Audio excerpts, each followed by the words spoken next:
Hello, this is your host, Todd Lewis of the Praise of Folly podcast. Don't forget to like, share, and subscribe and hit the notification bell.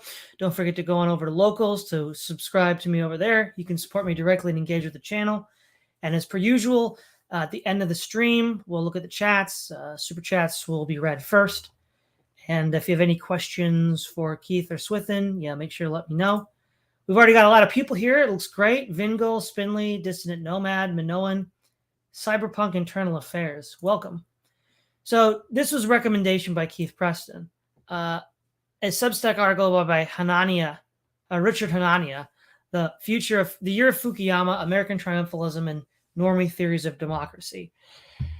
So basically, I think you can sort of divide this article into like four parts. The first part is saying, well, Fukuyama has still not really been proven wrong. If you actually read the end of history, he didn't really say the kind of superficial things people put in his mouth, but that there's really no alternative to liberal Western capitalist democracies. That's part one. Part two is China's not really a competition for the West.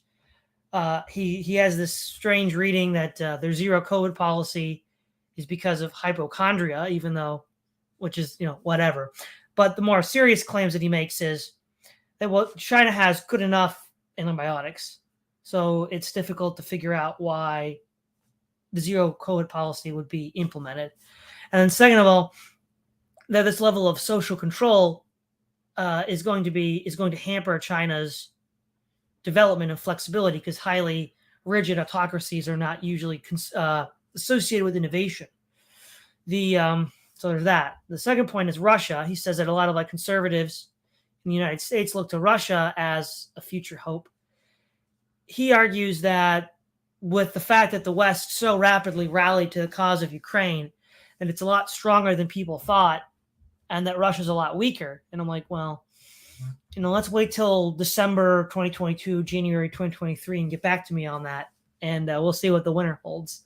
But that's his reading of that. And then he says domestically, both on the far left and on the far right, we won't find viable alternatives to liberal capitalist democracy because they're just asking people to go too far outside the Overton window, and they're too experimental and haven't worked. And then he predicts that, in that section, well, basically what's going to happen in his mind is that, well, a little more diversity, a little more wealth inequality, a little more this, a little more that, but everything is on an even keel and just going to stay the way it is. That's really, I think, the overview of the article. To each point, I'd like to briefly add one. I never read The End of History and The Last Man, so I can't comment on what are the deeper themes, the more serious themes that Fukuyama gets at. But the one claim that there's no alternative to the international system of global capitalist democracy, I think is just patently false, right? Right. We have the BRICS with China, Russia, India, and Brazil. And they're already building this. China's working on the Belt and Road Initiative and their naval bases in the naval commercial bases in the Indian Ocean.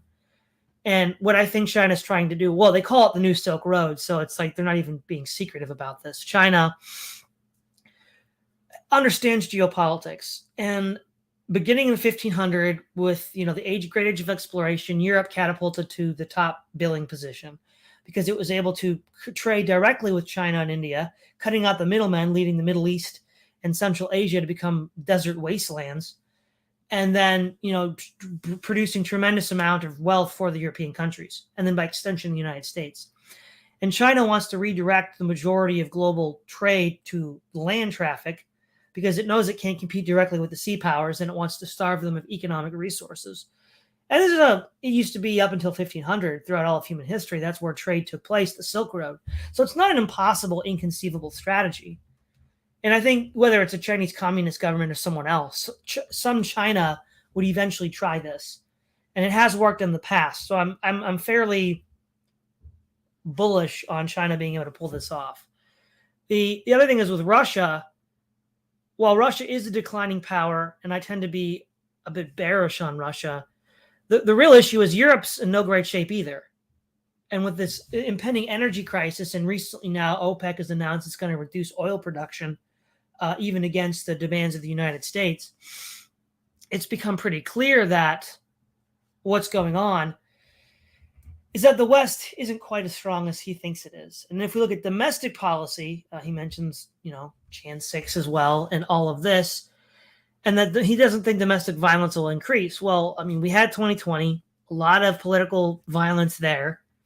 And then furthermore, if we look at the way America's going, we are more divided than we ever been since 1860. And we know what happened in 1861. I mean, history may not repeat itself, but it rhymes. If you're that divided, I can't help but imagine that a civil conflict is not that far behind. So those are sort of my thoughts on the main component parts of this essay. We'll turn it over to you, Keith.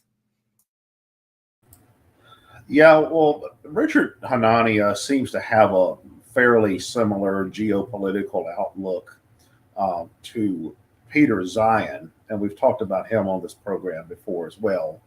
But both of them have this idea that the United States is still going to be the dominant world power, and that Russia and China are really just backwater countries, and that the level of conflict and problems that you see in the United States are really fairly minor and can be overcome or at least effectively managed.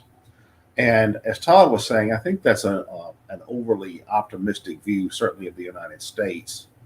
As far as Hanania's view of China and Russia, on one hand, I do see the both of those countries more or less reverting back to their traditional systems.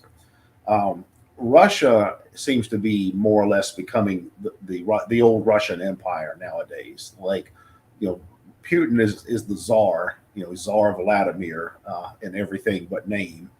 And it's clear that Russia's foreign policy is to reestablish the old Russian Empire, in everything but name.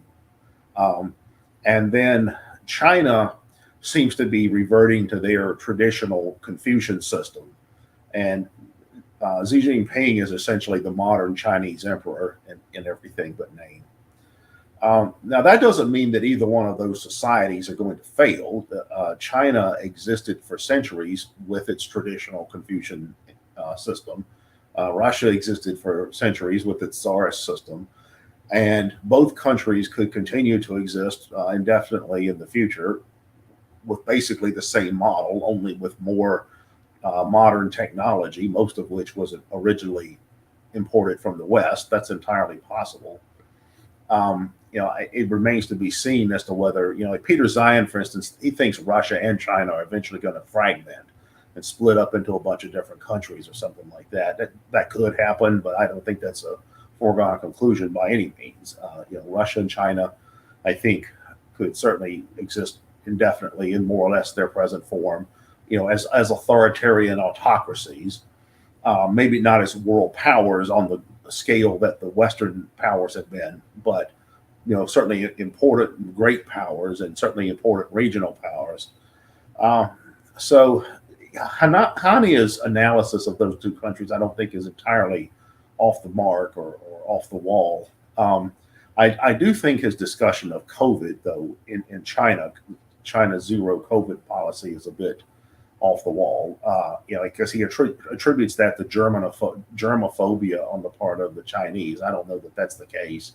I think it's more of just the case that it gives an existing state a pretext for increasing the level of authoritarian control. And I think that's what the Chinese are really worried about. I think the Chinese leadership is thinking, well, we've gotten a little too westernized, or we've gotten a little too liberal, or we've gotten a little too market oriented. We need to tone that down a bit, or rein that back in a bit. That seems to be what's happening in China. But where I disagree with Hanania the most is his prognosis for America. He says that basically in the future, the United States is going to exist in its current form. We're going to have the president, the House, the Senate, the Supreme Court, and all of that. We're still going to have our foreign military bases. We're still going to have Medicare and Social Security and our entitlement programs and all that. But he thinks we're also going to have increased class stratification and increased diversity. But he thinks we're going to do all this without violence, without separatist movements, without civil unrest. And my challenge to him would be, name a single country anywhere in the world that functions like that. If you look at every country in the world that has a large population, and large in a modern sense would be, say, over 100 million people, virtually every country that's large like that does have a lot of demographic diversity and a huge disparity of wealth. I mean, you've got, in the Western Hemisphere, you've got Brazil, you've got South Africa, you've got Nigeria, you've got India, Pakistan, Bangladesh, Indonesia. There's certainly plenty of countries like this. But which one of them does not have plenty of violence, or does not have civil unrest, does not have terrorism and things like that? Every one of them does. I mean, it's certainly theoretically possible that America, the United States, could continue to function formally like it does now. I mean, it could be, yeah. I mean, we'll continue to have the president. We'll continue to, the United States may not fracture into multiple countries like the former Soviet Union or the former Yugoslavia, and it may not collapse into full-scale civil war like it did in the 1860s. But it's certainly possible, and I think probable, that the United States will look more kind of like what you have in, say, India, where it's a large country, large population, lots of demographic diversity, lots of disparity of wealth, an innovative society in some ways in terms of technology and economic growth. But on the other hand, you've got lots of violence, lots of civil unrest, lots of sectarian conflict. In India, for example, you have provinces where you have Maoist insurgent movements, where you have Islamist insurgent movements. You have that in Pakistan. In Indonesia, you have sectarian riots between rival religions and ethnic groups, and people get killed, I mean, by the thousands. That kind of stuff happens all the time in some countries. Look at South Africa. That's another example. I mean, they have like the world's highest crime rate. I mean, I know a South African guy who was telling me recently they actually have signs on the street. Well, this street is high risk for carjacking and, that kind of stuff. So, and Brazil, like I know people who live in Brazil that talk about some of the same things.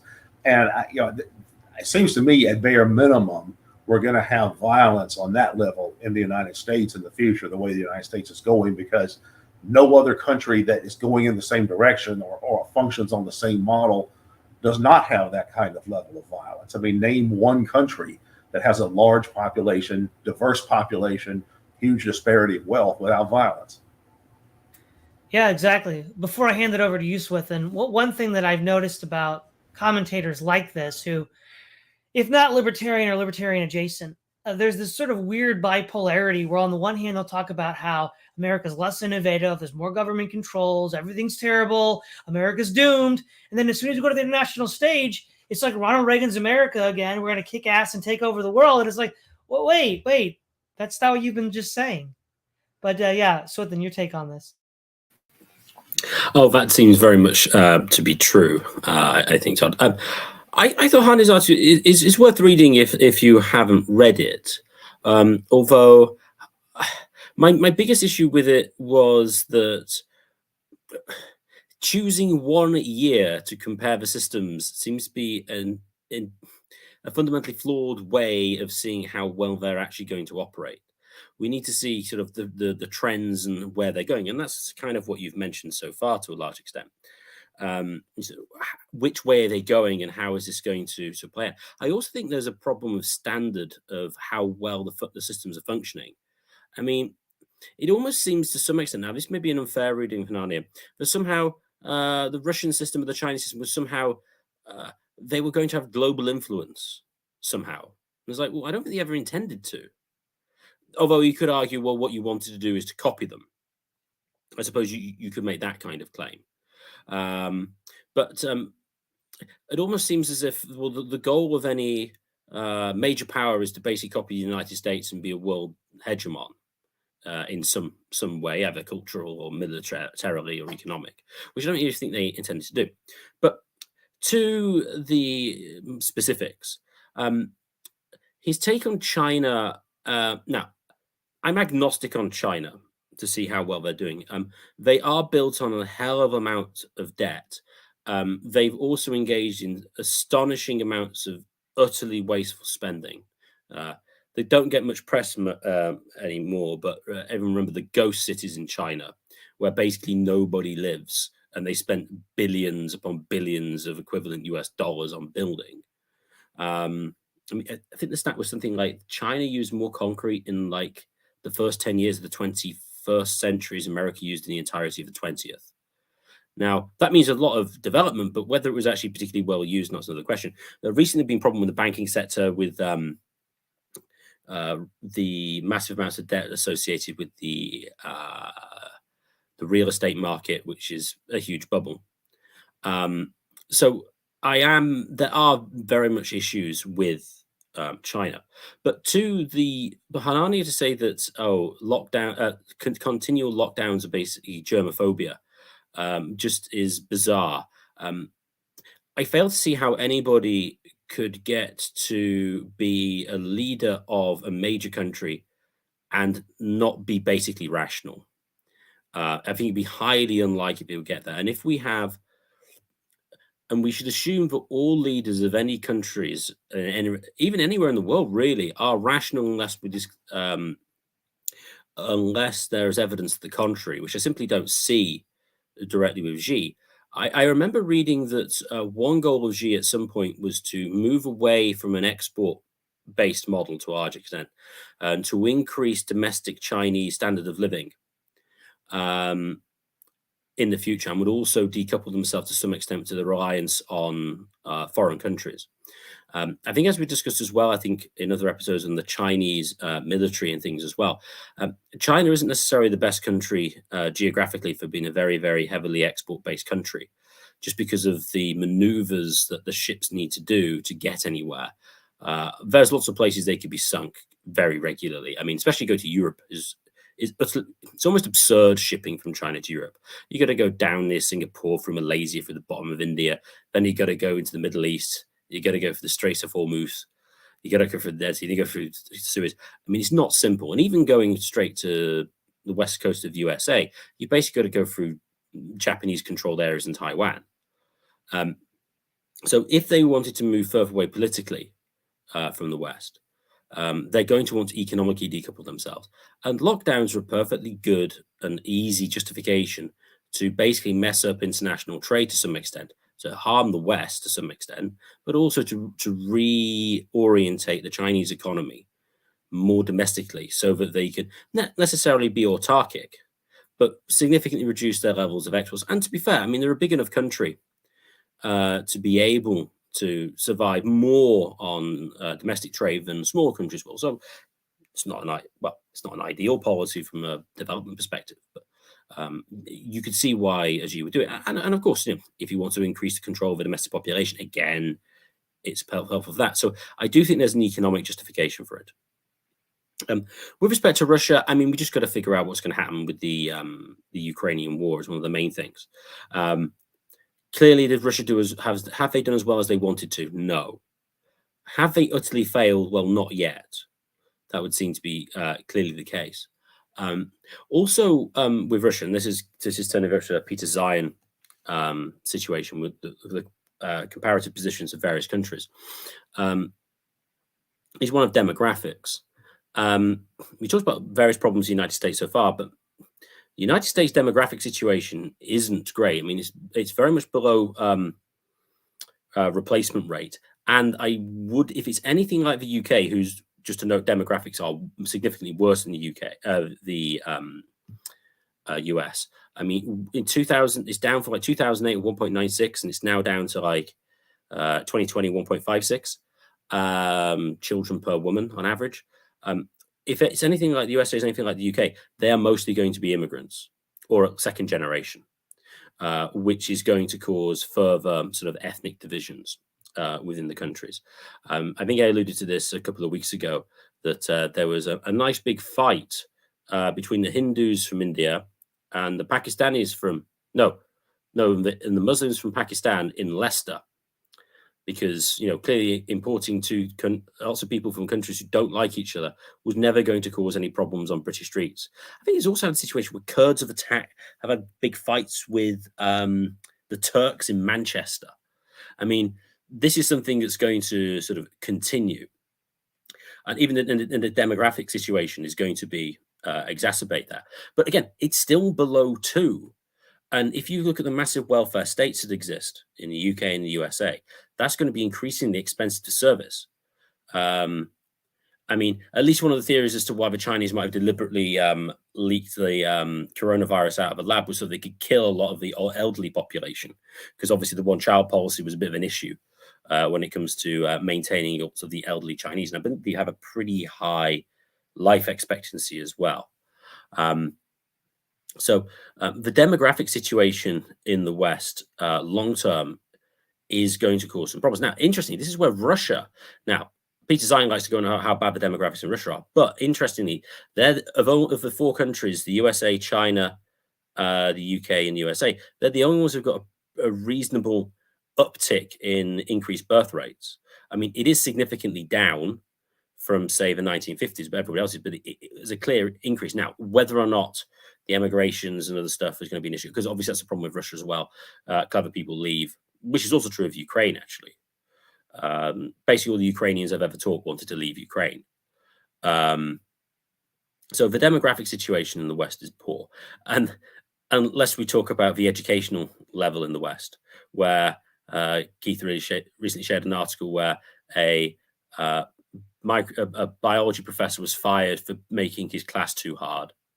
That's certainly not something the Chinese will have an issue with. They will not care about how hard it is. As if you need to learn it, you need to learn it, and you'll become technically more superior if you do. So I think the big issue with this is it's focusing too narrowly in a single year and is not focusing on the long-term trends. And for that, it just falls into the, well, you know, America may not be great, but it's better than everyone else, is somewhat superficial. All right. I'm going to read the closing paragraph, the one that you took some umbrage with, Keith, and we'll sort of look at that. I anticipate that in many ways, American society will be all but unrecognizable after a few decades. But the major pillars of our economic and political system won't change. We'll still have elections, the peaceful transfer of power of the House and Senate, a 9-member Supreme Court that acts as the final interpreter of the law, a global empire which, with bases in over 100 countries abroad, millionaires and billionaires who carry a disproportionate share of the tax burden, Social Security and Medicare, growing racial diversity, increasing class stratification based on IQ differences, and assortative mating, no major secession movements, virtually zero political violence. People without capabilities to succeed in a modern society will continue to have problems, and they will find demagogues claiming to speak for them on either the left or the right, depending on their color of their skin. Although technology and culture will ultimately matter more for them than politics. The higher classes will embrace embryo selection and perhaps genetic engineering, leaving the bottom of society further behind them before, even if in absolute terms things get better for almost everyone. Policy decisions made in Washington will matter to a certain extent, but the most important among them won't have much to do with what we consider hot-button political issues. As for the rest of the world, they will continue to become more like us. There really isn't any other option. Well, I mean, a lot of the things he says are just completely contradictory to one another. Because, right, on the one hand, you can't have a growing income disparity between high IQ and low IQ people, as well as things getting better for everyone. Those are two mutually exclusive concepts that he's shoving together. They're not getting. They can't be getting better for everyone in that case. The other thing is, back to your earlier point, Keith, I don't know a world where you have like demagogues in the streets stirring people up, where that then doesn't spill over into violence. I mean, we've already seen how the police in 2020, when they were outnumbered by the wave of politically motivated violence of Black Lives Matter, just stood down. I mean, they even let a police department, I think in Portland, get burned down. I mean, normally you don't allow federal property to be burned down, so there must have been something there. The other thing is, if we look at the U.S. decisions that are being made, I don't know how this can be, written a year after the fall of Kabul in Afghanistan. I mean, the United States policy decision makers in Washington have shown to the world that they don't know what they're doing. And again, I made this prediction last year. I said that with the collapse of Afghanistan, we will see Russia and China make moves. Russia would not have invaded Ukraine if we had handled Afghanistan differently or had won.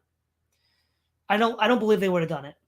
No, of course, last year I didn't know what Russia were going to do. I had some ideas, but I knew that other nations around the world would start making moves because living inside the United States is like living inside the Soviet Union. You have all of this, propaganda from Pravda, I mean Twitter, where we don't know what's going on in the real world. So, but everybody else in the world knows what's going on. People in Russia and China, OPEC in the Middle East.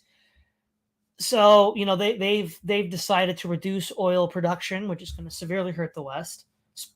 So it's, again, I predicted a concerted effort by Russia and OPEC to starve the West of oil, and we're already beginning to see this in late 2022. Not that I guess it would take that much foresight to see this coming, but I just don't understand why American political analysts can't see this. And then furthermore, he makes this claim that the major economic and political pillars won't change. I mean, America's infrastructure is rotting away, and we're not spending money on it. So ipso facto, the economic pillars won't be there because they'll just rust away. The roads, the factories. You could look at Europe. They're closing down factories all over the place. Bloomberg says 6 out of 10 British factories are slated to close this year. Germany's got lots of closures as well. In the United States, maybe not quite as many as in Europe, but I mean, we've already seen so many jobs go overseas. They've attempted to make a pivot under Biden in the last year, but I think that's just too little too late. And the political system, however we want to read January 6th, right? Whether we want to go with like the full Democrat narrative. I mean, if we go with the Democrat narrative, then political violence has already happened again. So again, that doesn't really pan out. And if you take the opposite narrative, it's kind of a comedy of errors, which just shows how incompetent the political system is and how ridiculous the American people are. So again, whoever you want to read that, it doesn't look good.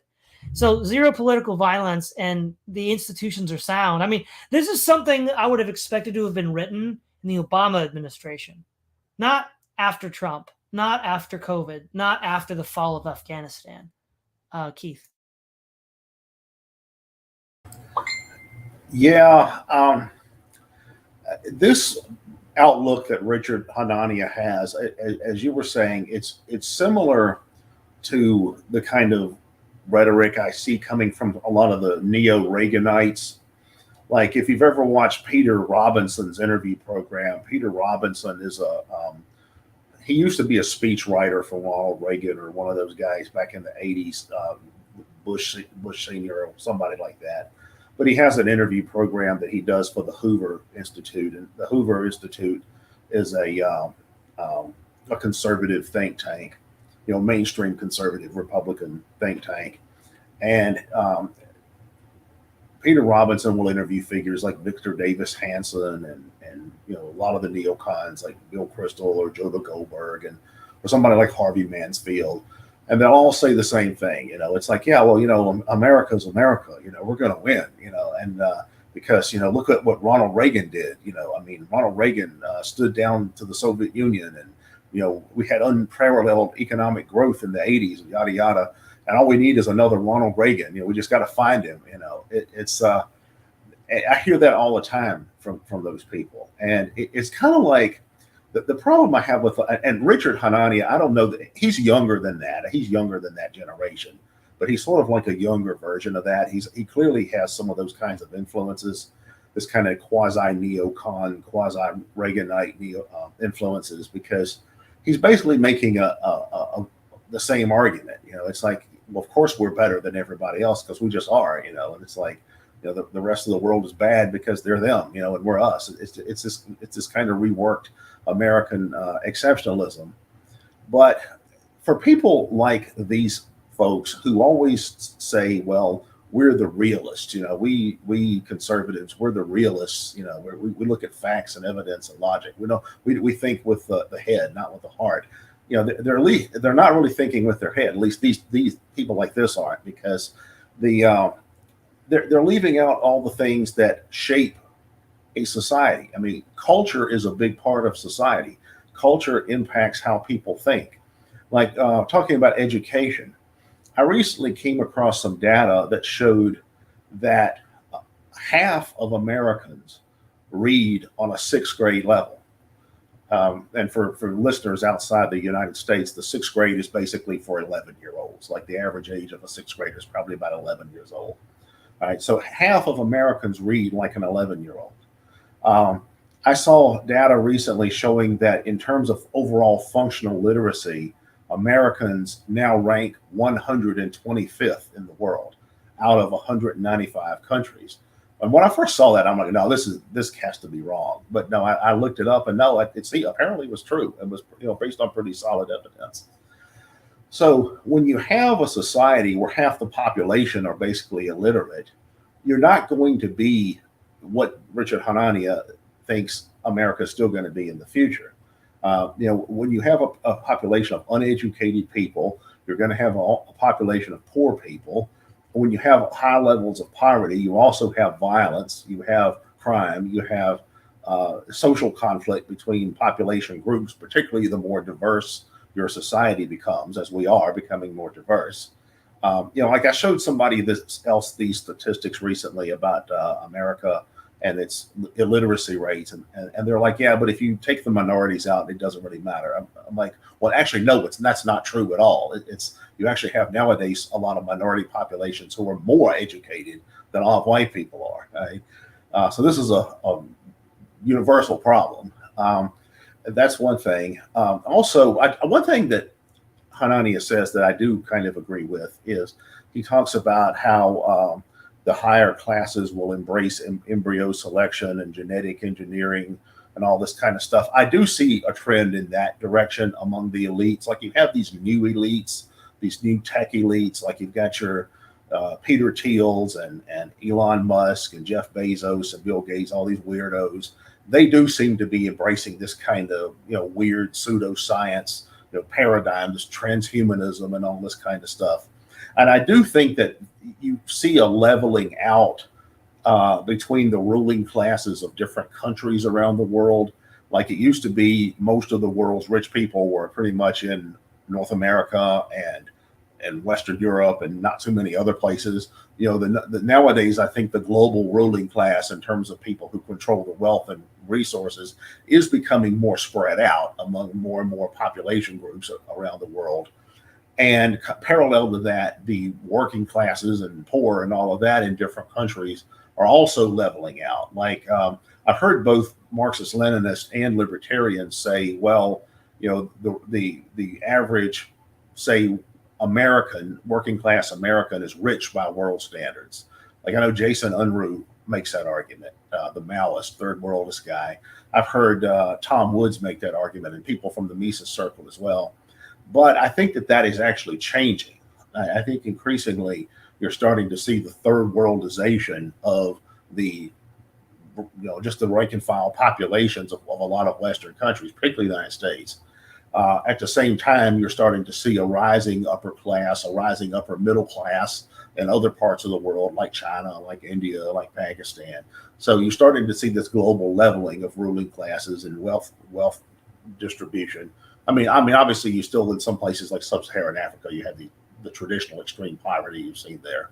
But there is some truth, I think, to what Hanani is saying there. But the rest of this, it doesn't seem to make any sense. I mean, it's like he says, growing racial diversity and increasing class stratification, but no major secession movements and virtually zero political violence. Like, name a country that works like that. There aren't any.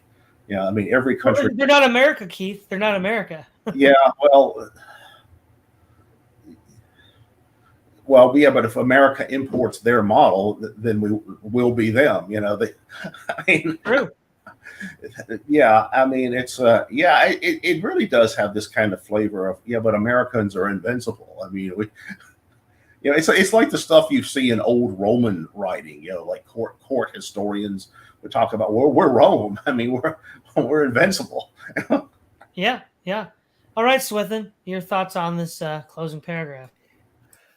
I think the major problem amongst the ones that you've already cited is he essentially assumes that the American economic model is sound, because that's his justification for how things are going to get better for everybody, whilst in absolute terms, even if there are increases in income and wealth inequality. Now, In principle, I think that may be possible, but it's certainly not the American. It's certainly not with the current sort of state capitalist model that you have. Well, in America and in Western Europe, essentially, um, it's simply not going to function well. I mean, many of you have heard it before, but I mean, so for one thing, I mean, a lot of GDP and output creation is basically from the financial sector, which seems to do nothing but make money. And by that, I mean literally, as in it's engaged in credit creation directly as it sort of builds, engages in forms of fractional reserves. Although I know the argument that, well, they issue loans before and that the demand for loans creation. Anyway, either way, they're in sort of money creation. The real economy, as like bricks and mortar, is declining, and fewer things are made proportionally. Um, Ever since 1971, we've been on paper currencies, which has been allowed massive transfers of wealth from the basically the first receivers to the first receivers from the last receivers of the monetary creation, which basically moves away, takes the money away from people who are actually productive in the long term. Um, this is not a long term recipe um, for the current model. I mean, obviously, I mean, come on, 2008 we nearly made it entirely collapse, but they somehow resuscitated it and created a hell of a lot of money and somehow suppressed interest rates, but also kept low on inflation, or price inflation to some extent. I mean, that's just a very difficult balancing act to pull off, and I simply don't see how a society in which there is massive privilege for basically unproductive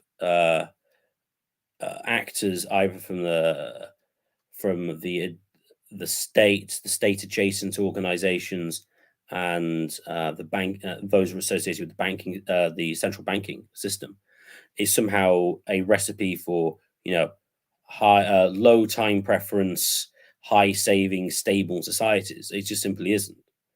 It's all based around current consumption. And as Keith mentioned as well, culture matters. I mean, that's having a society which is based on just domestic consumption, which is focused on the now, simply isn't a good recipe for future stability. I mean, how can it be? And then, of course, you get into the related stuff to that is I talked about the birth rates.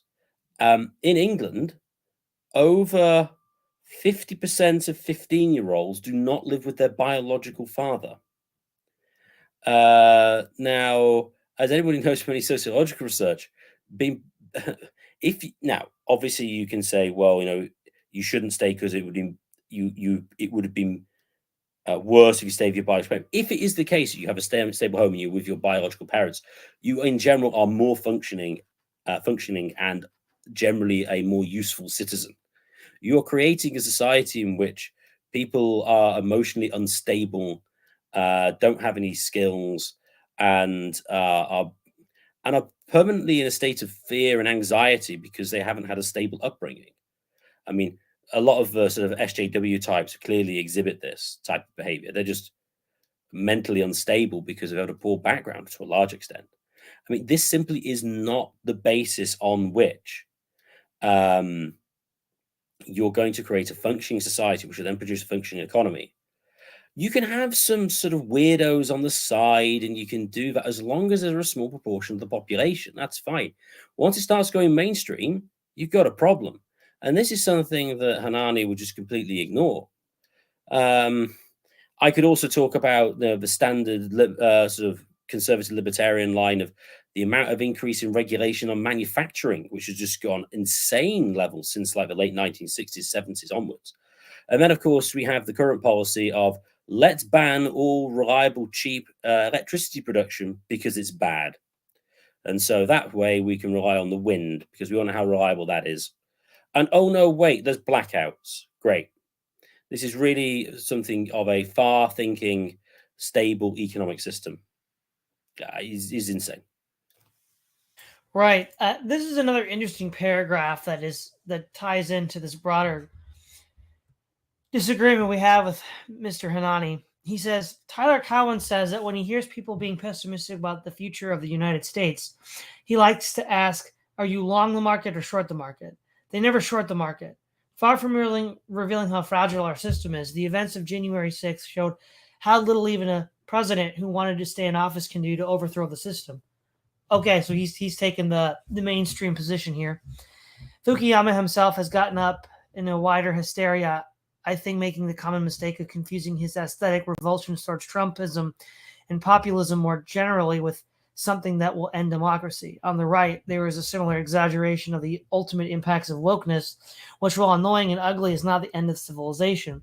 It may increase the crime rate, make women more neurotic, and slow economic growth, but it is a tax that we can afford to pay as long as we still have a stable government and a functioning market economy. Okay, so this is back to your point, Swithin, right?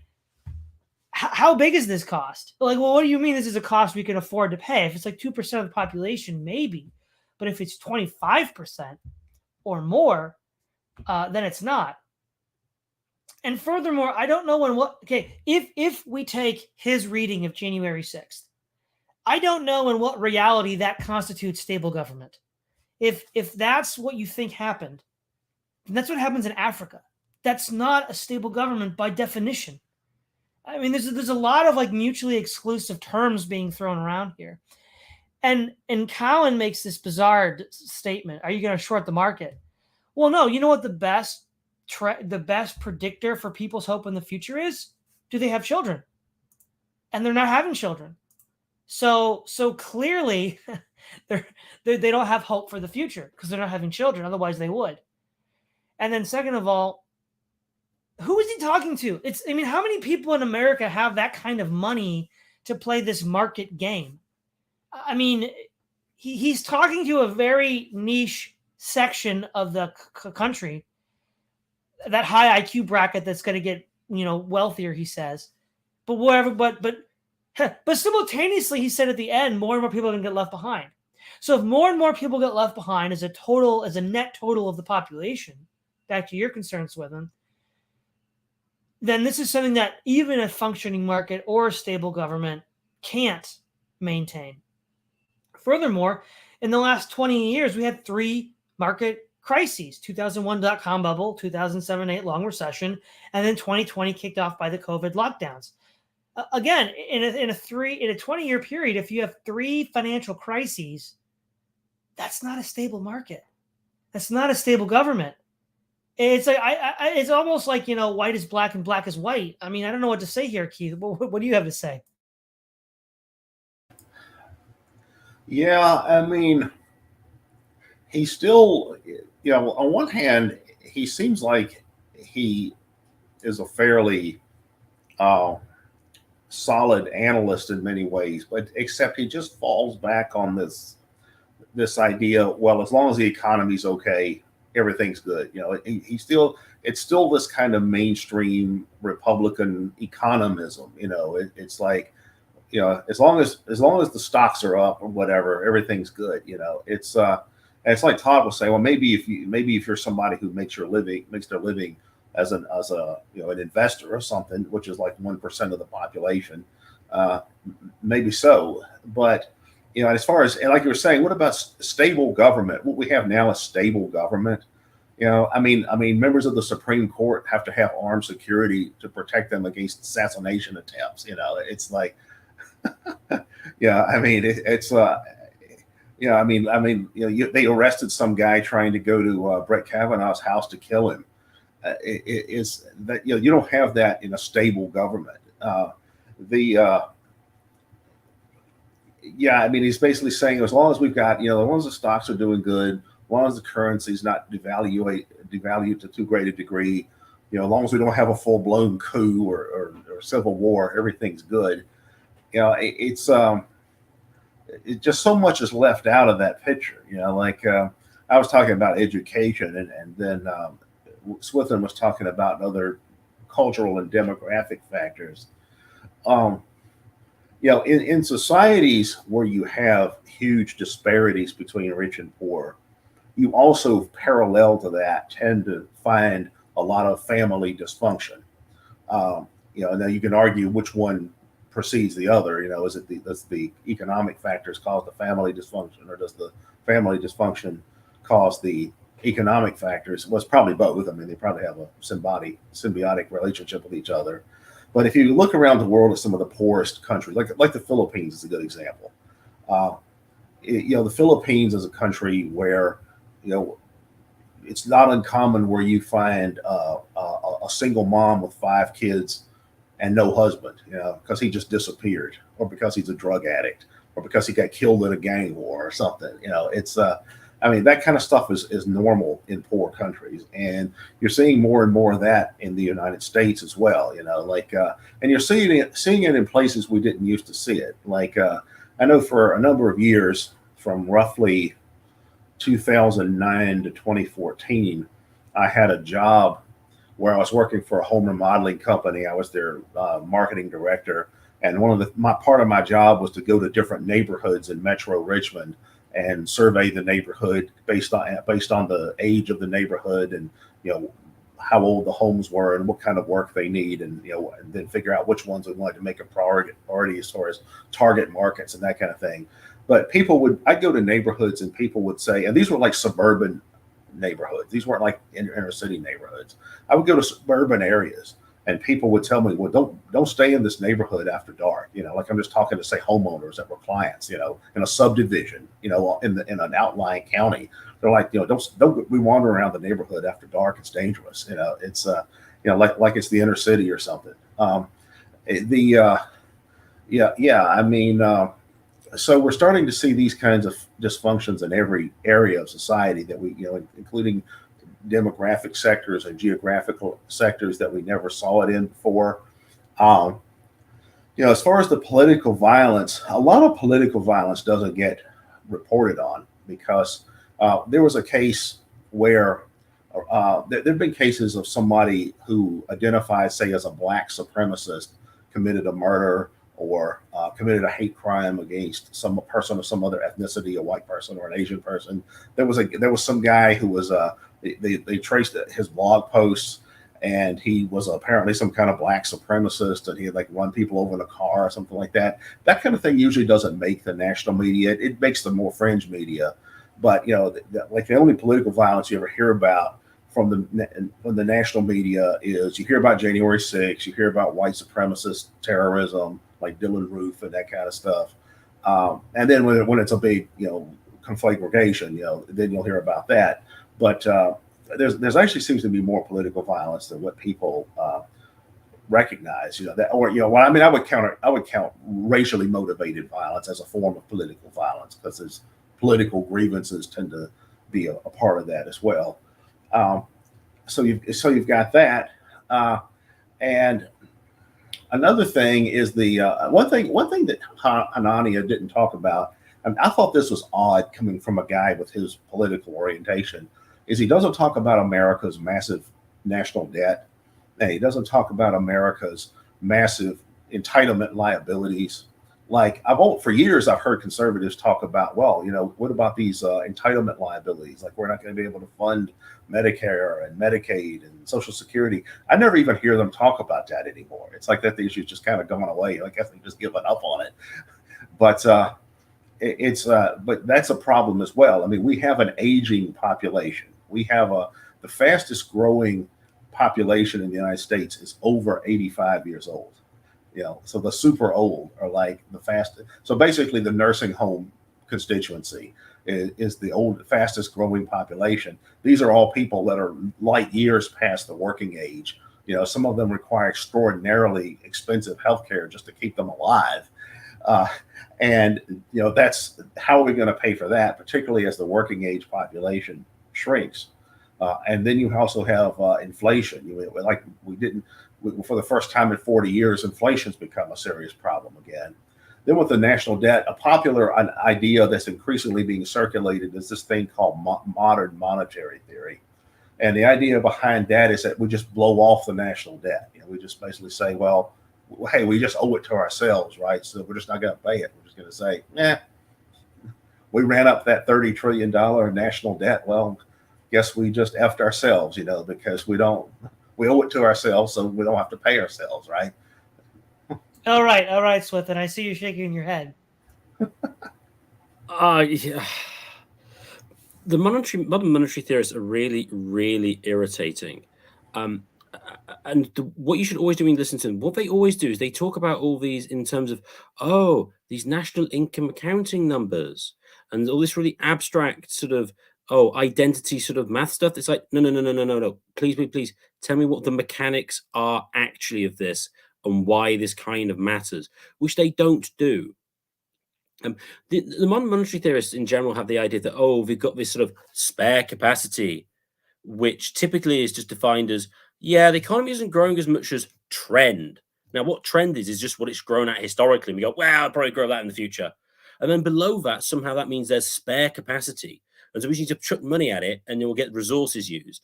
And then, unemployment will go down. And it's just like, I kind of think this seems a little bit, well, for one thing, very much dependent on statistics which are not very accurate.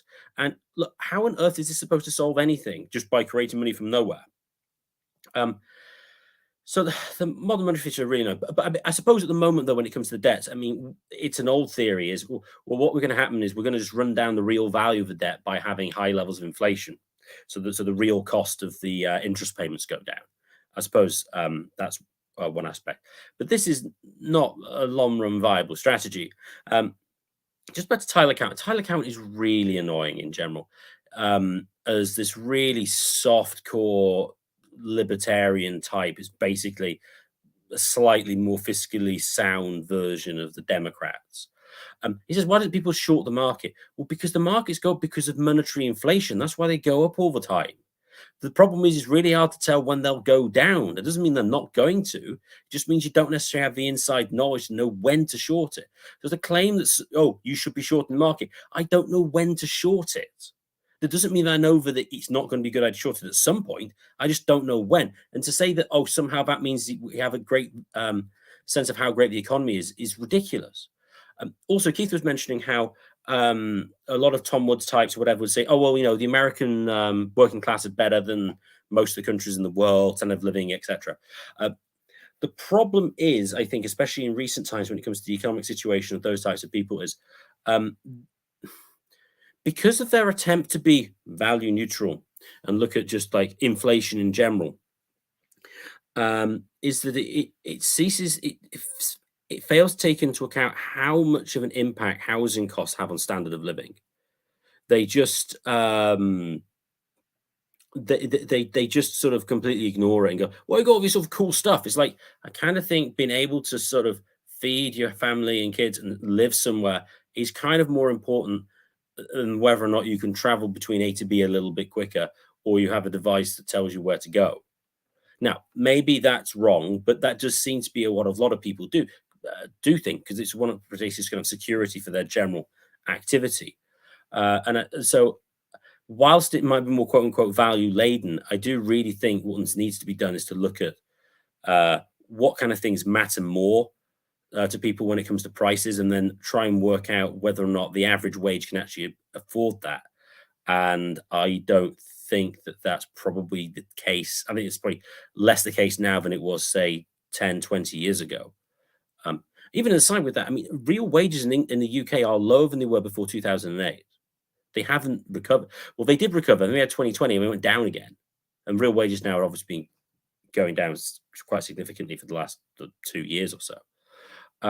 So even that with carrying out, maybe America is different, but on average, I'm pretty sure, looking at even the Office of National Statistics, the average wage in real terms in the UK is lower than it was in 2007. So again, if Tyler Cowen is lumping in the UK with the USA, he's wrong. All right, guys, we're going to have one sentence closing statements. And mine is, this speaks more of Richard Hanani's class interest than it does the national interest. Keith. I'd say that it's not so much a case that the rest of the world is awesome, like Russia and China, as much as the United States is sinking fast. All right, Swithin, one sentence. Russia and China may be bad, but the US is way worse than you claim. All right. Thanks a lot, everyone. Thanks for tuning in. Thanks, Keith. Thanks, Swithin. See you again in 2 weeks. This is Todd Lewis of the Praise of Fly podcast signing off.